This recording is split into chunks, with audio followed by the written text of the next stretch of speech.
Hello friends, welcome back to my channel.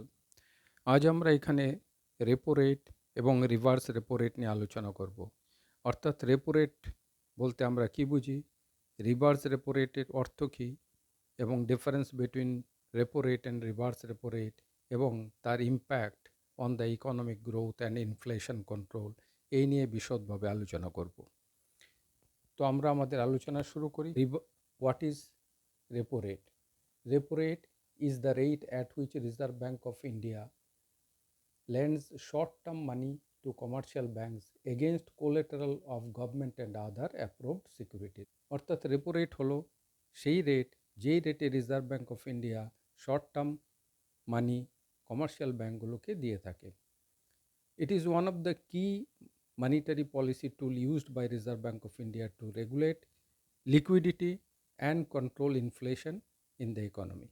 এটা একটা অত্যন্ত গুরুত্বপূর্ণ মানিটারি পলিসি টুল যেটা রিজার্ভ ব্যাঙ্ক ইউজ করে থাকে লিকুইডিটি এবং ইনফ্লেশন কন্ট্রোল করার জন্য।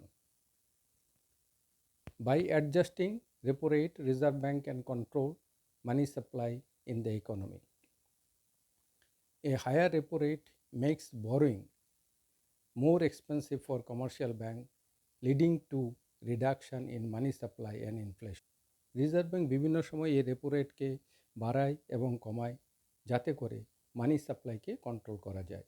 হায়ার রেপো রেট হলে কি হবে, কমার্শিয়াল ব্যাংকের জন্য বরোয়িং অনেক এক্সপেন্সিভ হয়ে যাবে এবং তার জন্য কি করবে, তারা কম বড় করবে এবং তার ফলে মানি সাপ্লাই রিডাকশন হবে এবং ইনফ্লেশন কন্ট্রোল হবে।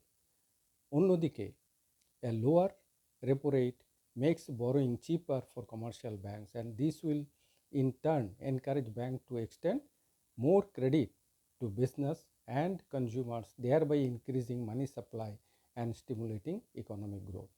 অন্যদিকে রেপো রেট যখন কমানো হয় তাতে হয় কি, কমার্শিয়াল ব্যাংকের জন্য এই যে বরোয়িং করলো রিজার্ভ ব্যাংক থেকে সেটা অনেক চিপার হয়ে যায় এবং চিপার হওয়ার জন্য কি করে, এটা রিজার্ভ ব্যাংককে এনকারেজ করে যে এই যে কম সুদে যে ইন্টারেস্ট রিজার্ভ ব্যাংক থেকে পেল সেই টাকাটাকে ক্রেডিট হিসেবে বিজনেস এবং কনজিউমারকে দেওয়া হয়, যাতে করে ইনটার্ন এটা কি হয়, মানি সাপ্লাইটাকে বৃদ্ধি করে এবং ইকোনমিক গ্রোথকে স্টিমুলেট করে।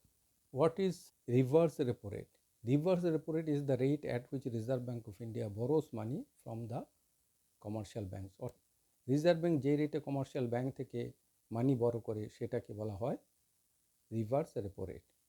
This is used to absorb excess liquidity in the banking system. অর্থাৎ ব্যাঙ্কিং সিস্টেমে যদি এক্সেস লিকুইডিটি থাকে সেটাকে অ্যাবজর্ব করার জন্য এই রিভার্স রেপো রেটটাকে ইউজ করা হয়ে থাকে। When RBI increases the reverse repo rate, it encourages commercial bank to park more of its fund with Reserve Bank of India to earn higher return, thus reducing money supply in the economy. অর্থাৎ এই reverse repo রেটকে যখন বাড়ানো হয় এতে কি করা হয়, commercial bank তাতে করে উৎসাহিত হয় রিজার্ভ ব্যাংকের কাছে বেশি টাকা রাখার জন্য এবং ইনটার্ন এটা কি করে, মানি সাপ্লাইকে রিডিউস করে। On the other hand, a lower reverse repo rate discourages banks from parking their fund with RBI and thereby increasing the money supply.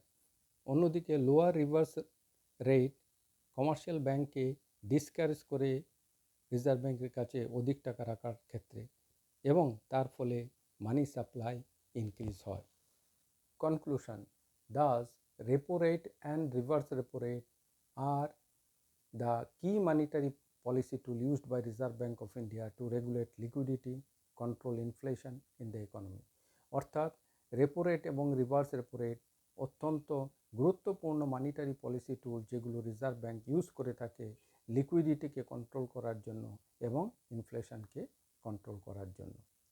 Reserve bank বিভিন্ন সময় তার মানিটারি পলিসিতে এই রেপো রেট এবং রিভার্স রেপো রেটকে রিভিউ করে, taking into account the various economic indicators such as inflation rate, GDP growth and other macroeconomic data. বন্ধুরা, আশা করি এখানে যে রেপো রেট এবং রিভার্স রেপো রেট নিয়ে বিশদভাবে আলোচনা করা হলো সেটা আপনাদের জন্য হেল্পফুল হবে।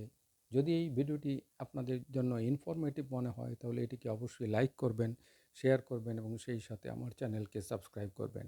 Thank you for watching.